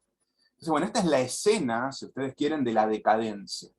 La escena de la decadencia romana, que es una escena, por un lado, digamos, moral, y por otro lado, digamos, altamente cargada en términos sexuales. Y que después va a ser releída, insisto con esto, y Emilio va a volver a esta cuestión, en términos de las teorías biopolíticas del siglo XIX. Bien. Vamos rápidamente, entonces, teniendo en cuenta esta idea de la decadencia, me parece que es fundamental para enmarcar la cuestión de la femme fatale. Vamos entonces a algunas imágenes de femme fatale, de mujeres fatales del siglo XIX. A ver si logro... Tuki, tuki, tuki. Creería que sí. Ya estamos, ¿eh? A ver, esperen que hay que compartir pantalla. Ay. Bien. ¿Ahí ven todos? Bien. El siglo XIX, entonces, por un lado, y esto tiene que ver con esta pulsión escópica, cuyo ápice es, por supuesto, El origen del mundo de Courbet, entonces todo el tiempo representa mujeres, ¿no? Entonces hay como dos pautas de representación de mujeres. Por un lado, mujeres débiles todo el tiempo. Después, mujeres que amenazan, un poco como Naná, van a ver, no les quiero spoiler la novela, como Naná amenaza el orden familiar y económico. Entonces, el primer modelo, digamos, es el modelo entonces de la mujer débil. The Lady of Shalott, ¿no? Que es, bueno, hay un poema bellísimo de Tennyson, que justamente hay muchas representaciones victorianas. No me quiero meter extender sobre el tema de The Lady of Shalott, hay un poema de Tennyson, simplemente les recomiendo eso, pero bueno, es una mujer que no tenía que mirar para un determinado lado y después mira, entonces se muere y empieza a cantar. Fíjense la relación entre muerte, debilidad y canto, ¿no? Que, digamos que este mito victoriano proyecta, ¿no?, sobre The Lady of Shalott. El cuadro es de Waterhouse, que es un pintor victoriano súper interesante desde este punto de vista. Bueno, Santa Eulalia, mártir cristiana. Fíjense que ha sido ejecutada por los romanos por no renunciar a su fe. Todas estas palomitas implican el Espíritu Santo. Este cuerpo ha sido torturado y vejado de múltiples formas por los romanos. Fíjense ustedes que no tiene tacha. O sea, está blanco esa piel, como si hubiera salido un tratamiento dermatológico. No hay ningún tipo de rastro material de la tortura de los romanos. Es decir, debilidad más idealización. Hiram Powers, la esclava griega, escultura de 1844. Hay toda una obsesión en la época victoriana por representar a las mujeres, digamos, atadas. ¿No? Un poco para ir en el sentido, digamos, de si hablan o no hablan las mujeres. Bueno, pues no. Y Hiram Powers era, justamente era estadounidense, ¿no? Esta escultura después llega a Europa. Esclava, estadounidense, digo, ¿se entiende? Es decir, hay un juego acá con la erotización de la esclavitud, que era un problema en Estados Unidos en pleno siglo XIX. Era un problema totalmente actuante. Entonces, hay como el registro, hay como la erotización, no hay un fuera de foco histórico, que es justamente la esclavitud, la explotación, que aparece erotizado, pero a la vez enmascarado por el recurso a la mitología, porque no es una esclava de las plantaciones del sur, sino que es una esclava griega. Bien, el caballero errante. Armadura en el caballero, que ¿no?, hace zafar a la mujer que está desnuda y atada. Bueno, lo contrario de esto, de estos modelos así, que muestran a mujeres idealizadas, y de una forma tan, por supuesto, siempre en posición de debilidad, lo contrario es la femme fatale. Sería como el reverso de este mito, que, digamos, tiene muchas fuentes, no nos podemos extender demasiado sobre ellas. Una de ellas es la figura de Lilith, que es una figura digamos, de la tradición hebrea, que sería una especie de doble de Eva, pero que no se quiso doblegar a Adán. Entonces quedó como flotando en una especie de limbo, digamos, de desierto, junto con las fieras, y las tradiciones le atribuyen a esta mujer rebelde diversos tipos de acciones, entre ellas tomar la sangre de los niños por las noches, adquiriendo forma vampírica, ¿no? Bien. El encantamiento de Merlín. Hay muchas representaciones también victorianas y prerrafaelitas de estas mujeres, de estas femme fatale. Lady Lilith, justamente, de Dante Gabriel Rossetti. Bueno, esto es Carlos Schwabe, lo que hace es una serie de representaciones de éfrasis, es decir, dibuja, es lo contrario de la éfrasis, ilustra poemas de las flores del mal. Siempre en este enclave justamente de la femme fatale.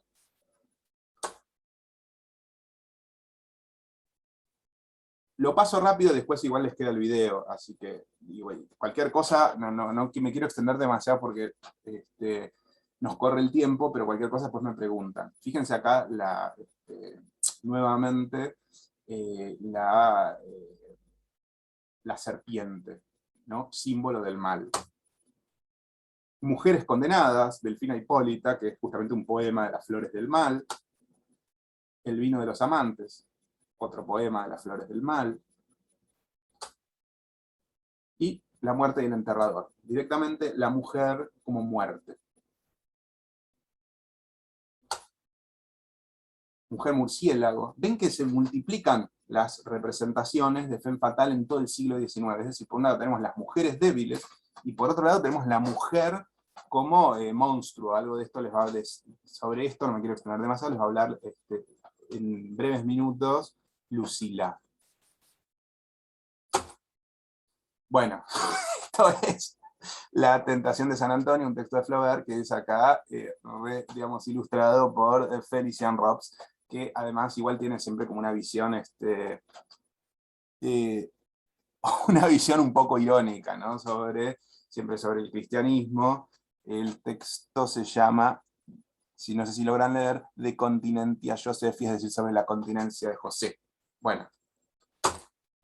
Esta es una ilustración de una novela de Barbey, de las satánicas, de Aurevilly. Bueno, fíjense ustedes, bueno, no hay mucho para agregar acá, ¿no? Es decir, la mujer es el demonio, es el mal. Ahora, en esta saturación, y yo quiero volver sobre esto, que nosotros encontramos en muchas estéticas ya del fin de siglo, con lo que... perdón, hice algo mal, ¿no? Sí. A ver. Volvemos. Con lo que nos encontramos, en estas estéticas del fin de siglo, con lo que nos encontramos es con ya algo tirando hacia la parodia. Es decir, es tan exagerado, es tan saturado, que empieza a ocurrir algo con los signos. En muchas de estas estéticas del fin de siglo. ¿Vieron esto que nosotros decíamos? Bueno, la mujer se convierte en digamos, una pura superficie de inscripción. Cuando vos empezás a inscribir signos en esa superficie, llega un momento que ya no estás hablando de la mujer, estás hablando de cualquier otra cosa, y entonces empieza a producirse un empastamiento de los signos, que es típico de esta especie de barroquismo, de manierismo de las estéticas del fin de siglo. Bueno, otra representación de la mujer, siempre Felician Robs, la pena de muerte, es decir, hay toda una serie de relatos sobre los que no voy a meter, de mujeres que obtenían goce a través de la visión de ejecuciones, particularmente de decapitaciones. La muerte que baila, de Felician Robs, que se ve que tenía algún temita, está obsesionado con el tema. Hacia el Sabbat, ¿no? Bueno, hay toda una zona acá, sobre la cual quizá no tengamos tiempo para meternos, que es toda esta mirada biopolítica sobre el mundo de las brujas, ¿no? Que tiene que ver con el despliegue de una mirada clínica. De hecho, en la Salpêtrière se hacían, por ejemplo, ferias de locos, y muchos de los locos eran justamente histéricas, así labeladas, así etiquetadas en la época, que mostraban sus síntomas, ¿no? La Salpêtrière era un conocido hospicio que fue importante en los primeros desarrollos de la psiquiatría. Bueno, el pecado, Ishtar, nuevamente ven que en realidad es el mismo tema que tiene variaciones, ¿no? En realidad la superficie de la mujer es una especie de tela sobre la que se inscriben códigos culturales. Acá Ishtar, es decir, mitología, antigua mitología oriental, o sea, de Medio Oriente. Esfinge. Jean Delville, el ídolo de la perversión.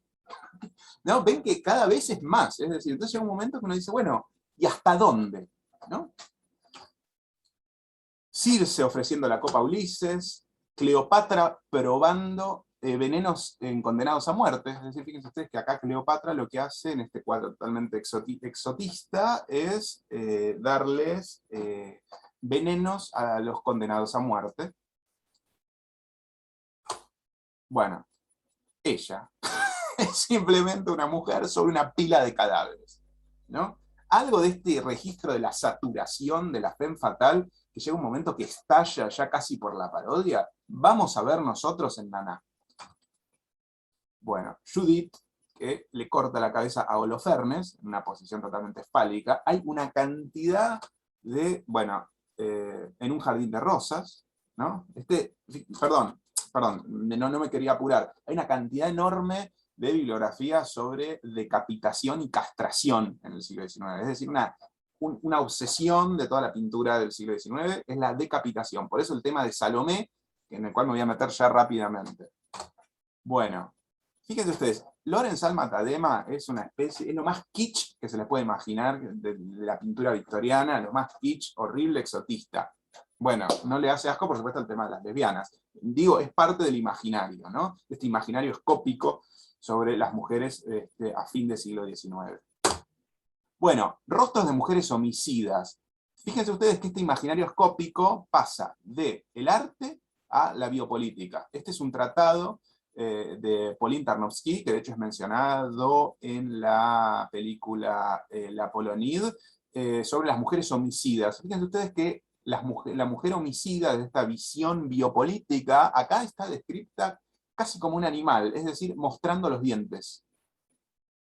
¿No? Entonces, fíjense ustedes cómo nos vamos moviendo de registro. Pasamos de la pornografía baja al museo y después pasamos a estos libros de saber biopolítico, que nos vuelve, cuando decimos biopolítica, decimos Estado, y volvemos a lo que planteaba Sacha al principio.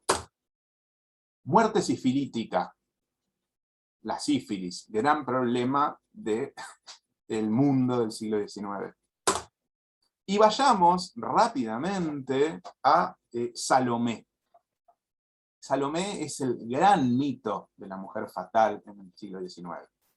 Es decir, es donde se resumen todas estas cuestiones en torno a todos estos temores masculinos en torno a la muerte, la decapitación, la castración, etcétera, etcétera, etcétera. La historia de Salomé, no sé si la conocen, digamos, le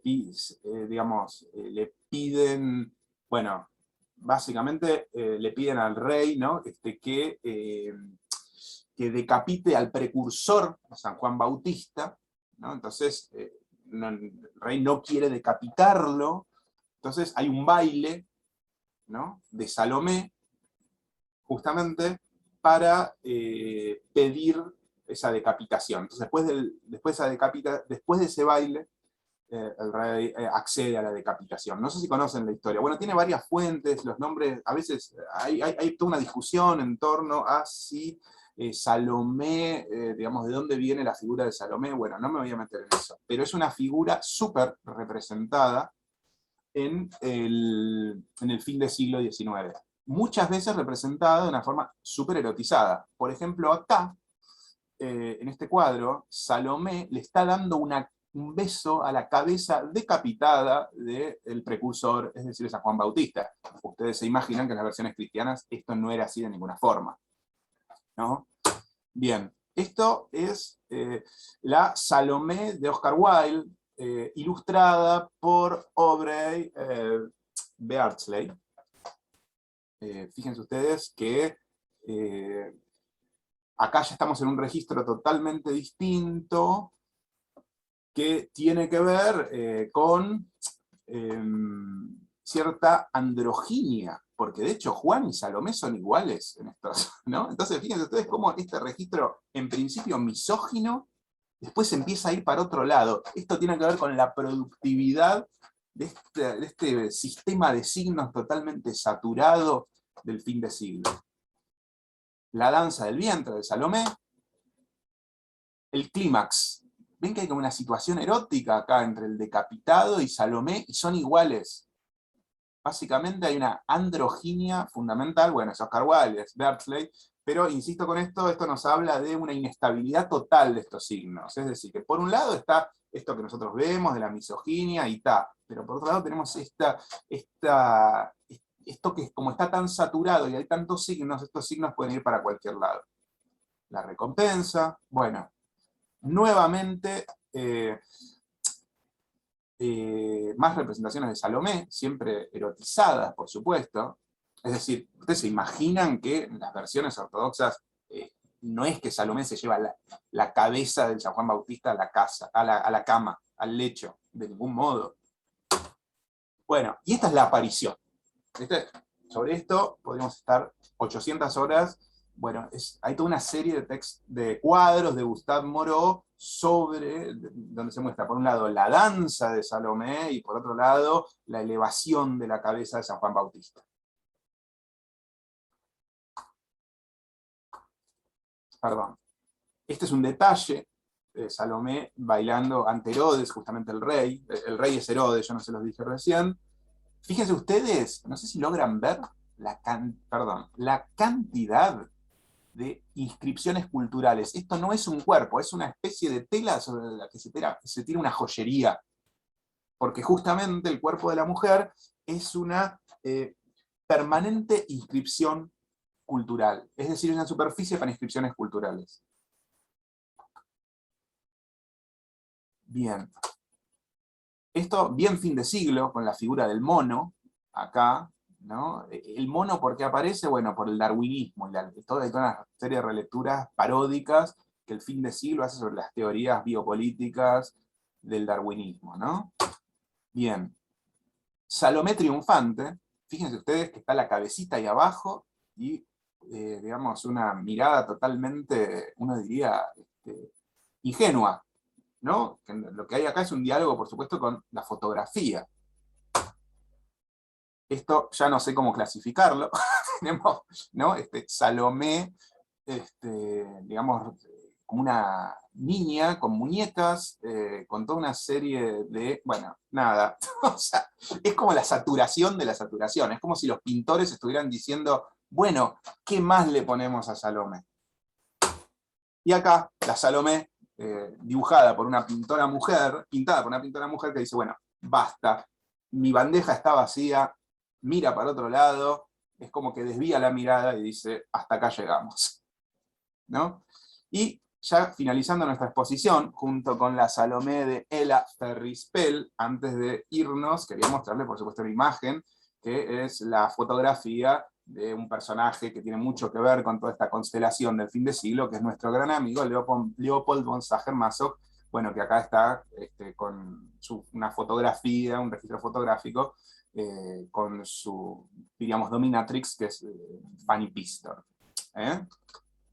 Bien, voy dejando acá, si le doy espacio a Lucía, Lucila, un par de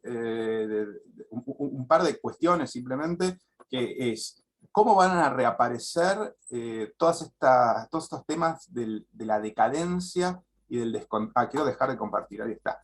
Todos estos temas de la decadencia y del descontrol económico en Naná, cómo Naná se va a convertir en una femme fatale, y, digamos, la cuestión, insisto con esto, la femme fatale como mito de la destrucción económica, ¿no? Entonces, por un lado tenemos la realidad donde la prostituta es totalmente excluida, si ustedes quieren, y explotada por un régimen absolutamente brutal. Sobre eso toda la bibliografía de historia social. Por otro lado, tenemos el mundo del imaginario, donde la mujer encarna el descontrol económico. Todo esto, todas estas inscripciones totalmente contradictorias, tienen que ver con esta cultura de la imagen del siglo XIX, donde entra por un lado esta construcción increíblemente grande del eterno femenino, y por otro lado esta circulación permanente de mercancías relacionadas con la mujer. Dicho lo cual, la dejo a Lucila, me voy, me callo, y cualquier cosa seguimos después. Gracias, Mariano, fue muy buena la presentación. Bueno, en principio lo que tenía pensado para hacer hoy era proponer una definición de la prostitución, comentar muy a grosso modo algunas de las representaciones pictóricas que recién estuviste mostrando, y contextualizar un poco el estado de la cuestión del movimiento feminista en este momento de la historia, en el siglo XIX. Si nos da el tiempo, eso. Bueno, en principio, Carol Pateman, en El contrato sexual, que es un texto de 1988, propone lo siguiente. Dice que existe un contrato sexual que precede al contrato social que los teóricos del siglo XVIII como Locke, Hobbes, Rousseau teorizaron, y que estos incorporaron. O sea, es un contrato que dan por hecho y que a su vez dio paso al ejercicio del derecho, o sea, al ejercicio del derecho moderno. Mientras que el contrato social defiende la libertad natural de los hombres, el contrato sexual la subordinación natural de las mujeres. El contrato social entonces se basa en la dominación de las mujeres por parte de los hombres y el derecho al igual acceso sexual de los hombres a las mujeres. Por eso el contrato original es a la vez social y sexual. Es social porque establece la libertad de todos los hombres, y es sexual porque es patriarcal. Es decir, establece el derecho político de los varones sobre las mujeres, y porque también establece un orden de acceso de los varones al cuerpo de las mujeres. En el paso del estadio patriarcal premoderno al patriarcado moderno, lo que sucedió fue un movimiento en la estructura social que consistió en arrebatarle el poder al padre para distribuirlo entre los hijos. Lo digo masculino porque es entre los hijos varones. Entonces, lo que existía como derecho conyugal se reelaboró en la versión moderna y así se transformó el derecho sexual masculino en un contrato moderno. Entonces, este contrato a su vez se sustenta, se materializa en dos instituciones, la prostitución y el matrimonio, que a su vez son contratos también. La prostitución sostiene el derecho sexual de los varones a acceder a todas las mujeres. Y el matrimonio lo que hace es repartir a las mujeres y le asigna una mujer a cada varón. Entonces, teniendo esto en cuenta, está bueno analizar a la prostituta, pero también teniendo en cuenta que la propia prostituta tiene un género dedicado a ella, que es la pornografía. La palabra pornografía es una derivación de la combinación de las palabras griegas porné y grafos. Porné significa whore, puta, específicamente de la clase más baja de prostituta, que en la Grecia antigua era la prostituta de burdel, la de prostíbulo, la que estaba disponible para todos los ciudadanos hombres, inclusive los esclavos. La porné era la más barata, o sea, en el sentido literal, la menos considerada y por ende la menos protegida de todas las mujeres, incluyendo a las esclavas. Las pornellas eran, simple y claro, esclavas sexuales. Como ya sabemos, significa escribir, pintar, dibujar, componer, registrar. Grafos sería el producto de esa acción. Entonces, la palabra pornografía significa la escritura, el texto, el discurso sobre la prostituta. Es decir, pornografía, desde su acepción misma, no refiere ni a escribir sobre sexo, ni a representar actos sexuales, ni a representar la erótica, sino que significa literalmente la representación gráfica de las mujeres como putas viles. As vile whores, dice Andrea Dworkin en Pornography, Men Possessing Women, un texto de 1981. Entonces, cuando pensamos en las representaciones pictóricas que acabamos de analizar con Mariano, ¿pensamos en pornografía? Lo que vemos es la representación pornificada de las prostitutas. En el impresionismo, como vimos recién, en Degas, Mariano, la estética decadente, el grotesco, pone en la piel de la prostituta la degradación de fin de siglo, como bien decía, representándola de manera pornificada. O sea, cuerpos fragmentados, hay una hiperexposición de los genitales femeninos, pensemos en El origen del mundo de Kubert. Está muy presente la mirada del voyeur, que es una categoría pornográfica, o sea, el que espía, el que espía, el que ve desde afuera, el que no participa de la escena. Esto quiere decir que quien se entromete en la intimidad ajena. Lo que vemos son mujeres bañándose, charlando con otras, sorprendidas mientras están solas, mientras están reflexionando en su cotidianidad. Y lo que sucede es que el ojo penetra en la privacidad y lo que muestra es sus cuerpos cosificados, o sea, cuerpos de mujeres cosificadas, o rostros, por el contrario, bien delineados y expresivos. Y acá hay una diferencia clara entre las figuras femeninas y las masculinas representadas. Las masculinas pertenecen y permanecen al anonimato. Vemos sus espaldas, sus trajes, sus sombreros, su circulación o como mucho sus perfiles. Las mujeres, en cambio, están simbólica y gráficamente presentes con identidad. Entonces son las prostitutas, pero también son todas. O sea, todas, en menor o mayor medida, putas viles. Lu, perdón, te interrumpo un segundito. Cada tanto tu micrófono hace, me Uy, parece no me que... digas. No, se escucha, pero por el roce de la ropa me parece que Capaz que si me lo si engancho. te lo acercás un poquito o algo así. Gracias. No, Capaz que ahí por favor, no lo estoy golpeando. Gracias. más o menos. Cualquier cosa No. te avisamos. No sé por qué, capaz que no, pero si te lo acercás o algo así, puede ser que... Ahí lo saqué. Ahí va Bárbara. ¿Está bien? A ver. Las cosas con la virtualidad es esto. ¿Se escucha bien? Sí, perfecto. Gracias. Bueno, dejando eso de lado por un momento, También tenemos que saber que en este periodo, que va desde el fin del siglo hasta más o menos 1930, también fue testigo de una campaña masiva de las mujeres por transformar la conducta sexual masculina y para proteger a las propias mujeres de los efectos del ejercicio de una forma de sexualidad masculina que se oponía a sus intereses. Esto está muy desarrollado en un texto de Sheila Jeffries que se llama The Spinster and Her Enemies, Feminism and Sexuality, o sea, La solterona y sus enemigos, que es de 1985. Lo que ella trabaja es que la sufragista... Lucila, se escucha, perdón, se corta Sí. todo el tiempo. Por ahí lo que podrías hacer es seguir hablando sin Sí. imagen. Es horrible, Dale. pero si no, por lo menos te Dale. escuchamos.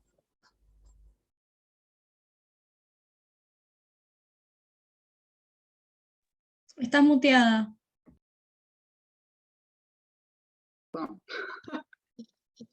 ¿Ahí? ¿Va mejor? Ahí va mejor, sí, sí, sí. Esperemos lo mejor. En fin. Decía que las sufragistas, además de reclamar el sufragio, que es algo que sabemos en general, y que eso les permitiera tener igualdad ante la ley con los hombres, reclamaban la educación terciaria para las mujeres, porque al no poder acceder a ella quedaban relegadas a trabajar como obreras en la fábrica o como maestras o institutrices. Esas eran las únicas posibilidades que tenían dentro del mundo laboral.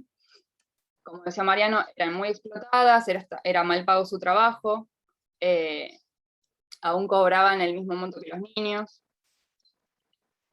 Entonces, de esta manera constituyeron una fuerte oposición también a la reglamentación de la prostitución, como ya nombró Mariano, y lucharon por derogar las Contagious Disease Acts. Son las leyes de contagio que se promulgaron en 1860 bajo el Código Napoleónico, y que supusieron, por un lado, un registro abierto en donde se inscribían las prostitutas, y por el otro, la obligatoriedad de la consulta médica ginecológica.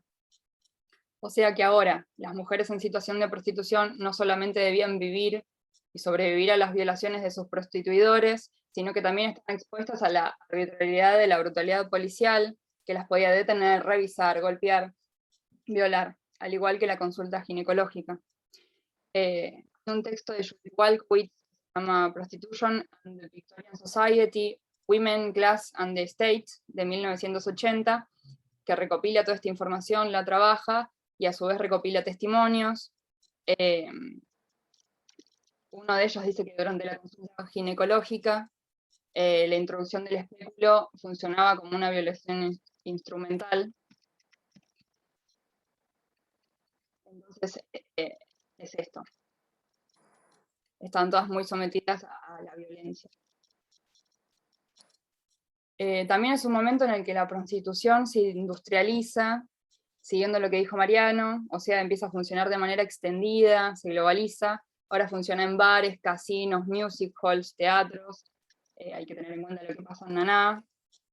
En este sentido, también hubo una relación estrecha entre el comercio de alcohol y la explotación sexual de las mujeres, porque los proxenetas enviaban a las prostitutas a los bares a traer clientes que pagaran por tragos y para que las prostituyeran.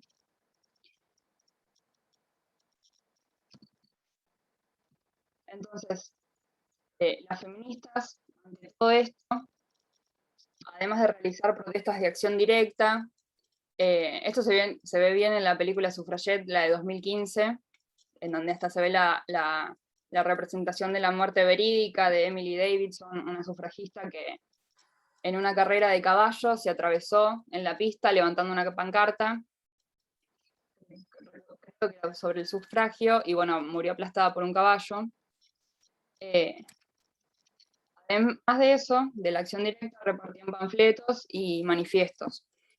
Hay un panfleto escrito por Josephine Butler, titulado Social Purity and Address, que se repartió en Londres, que dice: ¿qué podemos hacer para promover la pureza social y para combatir el mal que nos rodea? El desigual estándar de la moralidad, la falsa idea de que existe un código moral para los hombres y otro para las mujeres, que en el último siglo fue públicamente proclamado como un axioma por casi todos los gobiernos, es eso.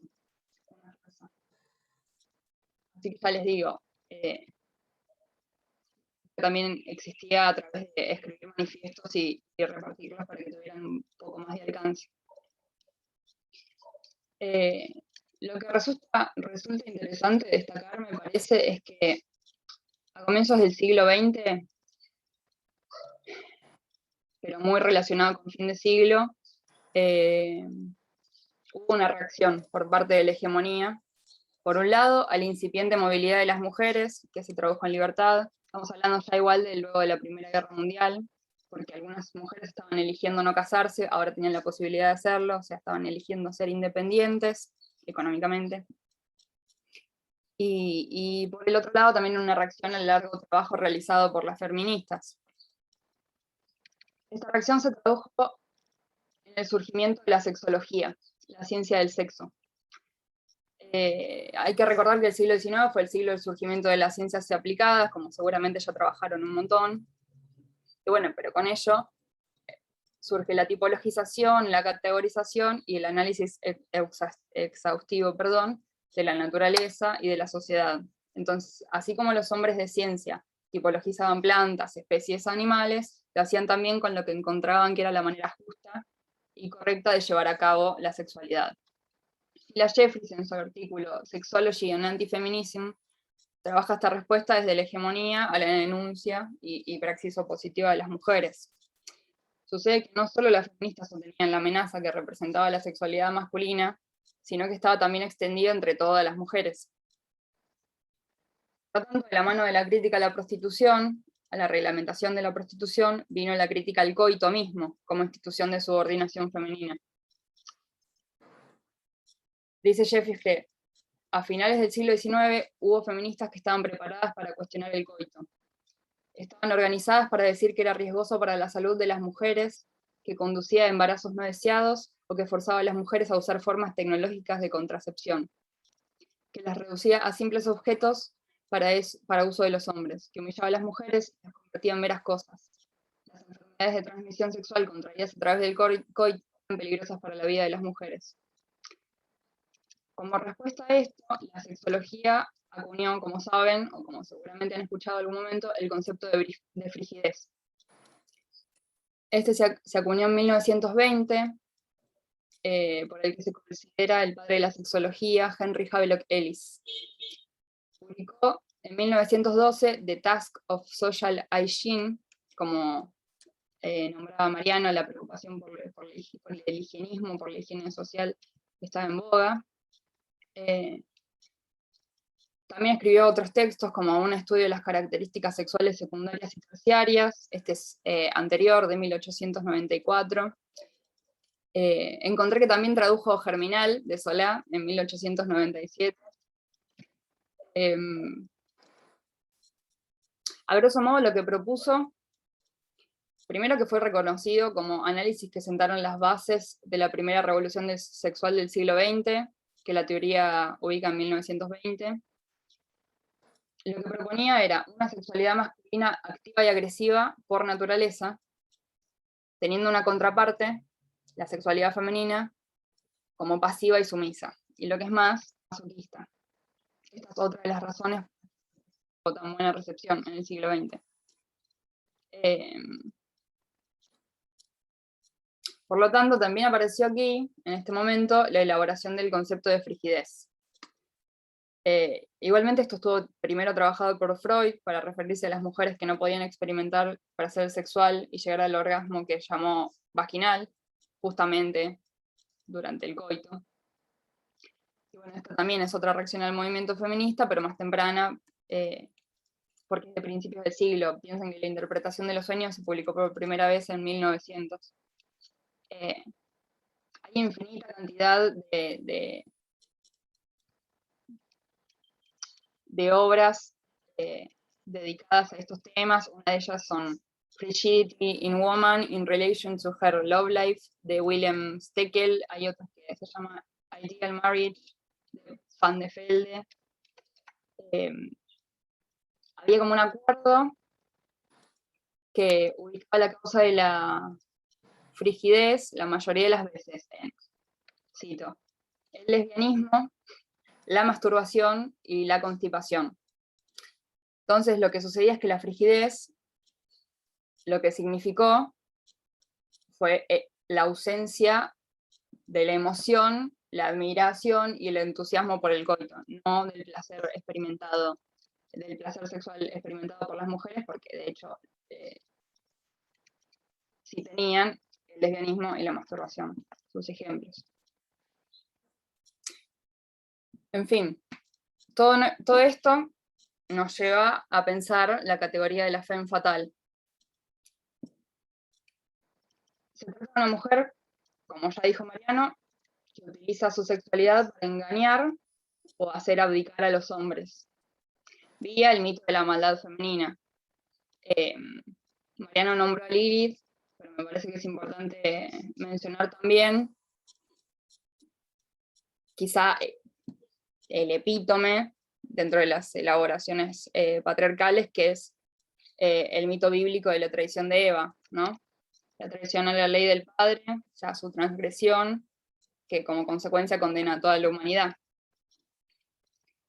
Ya lo nombró Mariano, pero bueno, la categoría de la femme fatale fue muy estudiada y muy reelaborada, no solo en representaciones pictóricas, sino también desde el feminismo.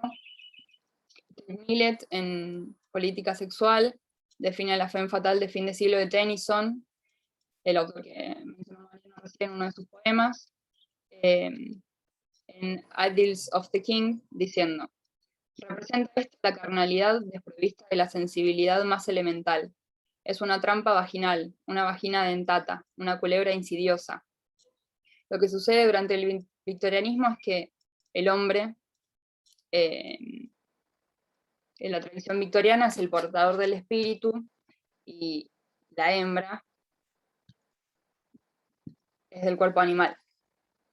Entonces, todo lo que tenga que ver con ella y su sexualidad queda escrita al nivel de la sexualidad animal. Esto también se puede ver en las representaciones pictóricas que mostró Mariano recién.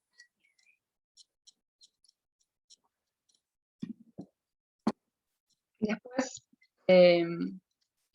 Andrea Dworkin en Pornography también dice: a través de la duplicación y oposición de la realidad con las representaciones estéticas, el frágil y vulnerable hombre se siente amenazado por los reptilianos genitales femeninos, en este caso la vagina dentata.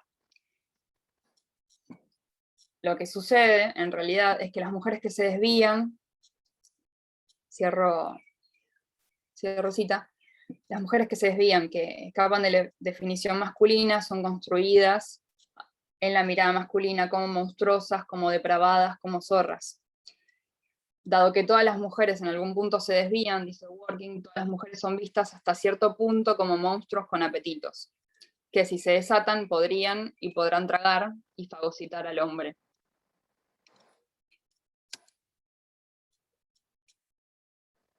La cuestión alrededor de la lesbiana igualmente me parece relevante e interesante. No quiero hacer spoilers, pero los voy a hacer. Hay una relación lésbica y la interpretación de la lesbiana, o una de las interpretaciones de la lesbiana, es que, al igual que la vagina dentada, la lesbiana castra. Así que estaría bueno pensar cómo funciona esto. Encontré también que desde la sexología, Havelock Ellis, el sexólogo recién en Sexual Inversion, que es de 1897, define a las lesbianas de esta manera: los movimientos bruscos y energizados, la actitud de los brazos, la forma de hablar directa, las inflexiones de la voz, la masculina honestidad y sentido del honor, y especialmente la actitud hacia los hombres, libres de cualquier sugestión, tanto de timidez como de audacia, podrán usualmente sugerir la incuestionable anormalidad psíquica a un observador atento. En sus hábitos no solo hay un gusto pronunciado por fumar cigarrillos, usualmente encontrado en mujeres femeninas, sino un decidido gusto y tolerancia por los cigarros. Bueno, como verán, esto es un misógino de estereotipo tras estereotipo, pero lo que es interesante es que esta descripción que el sexólogo clasifica como homosexual,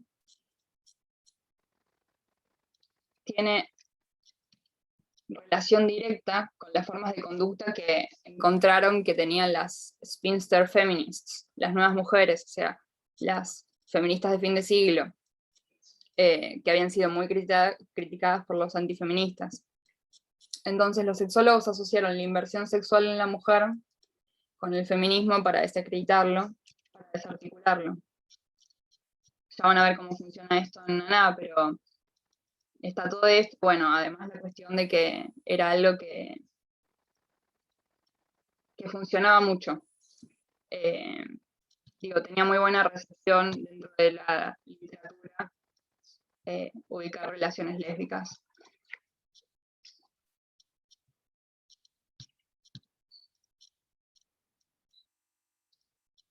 Así que bueno, está todo esto. Inicio mi video, a ver si ahora se escucha bien.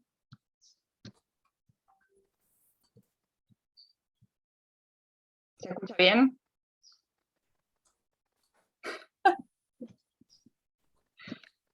Saco el video.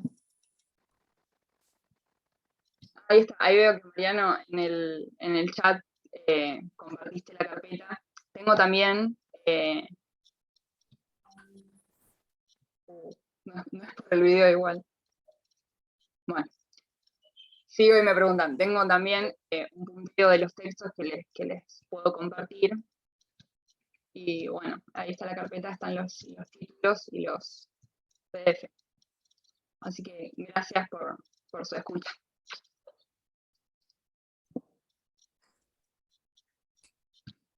Bueno, Lucila, bueno, muchas gracias. Yo ahí puse, sí, después quizá te lleguen preguntas porque hubo alguna partecita que no sé, por motivos técnicos, pero en general se entendió. Pero Vale. bueno, seguramente... Puedo poner a disposición mi mail también, si alguien quiere preguntar algo. Si no, te pueden redirigir a vos la... Sí, pero si dejas tu mail en el chat, quizás estaría bueno. ¿Vale? Sí. Bueno, entonces tenemos a Emilio, que está esperando. Hoy tienen maratón, hoy es el super viernes, así que nos vamos con Lucila, y viene Mariano, Emilio con Naná, con lo cual yo, Emilio... Sí, ¿estás ahí? Me tenés que poner como hospedador. Ah, te tengo que poner como hospedador, pero tengo que ir, lo primero que voy a hacer es detener la grabación, así todos nuestros problemas técnicos no salen. A ver, detengo la grabación. ¿Estás seguro que desea detener la grabación?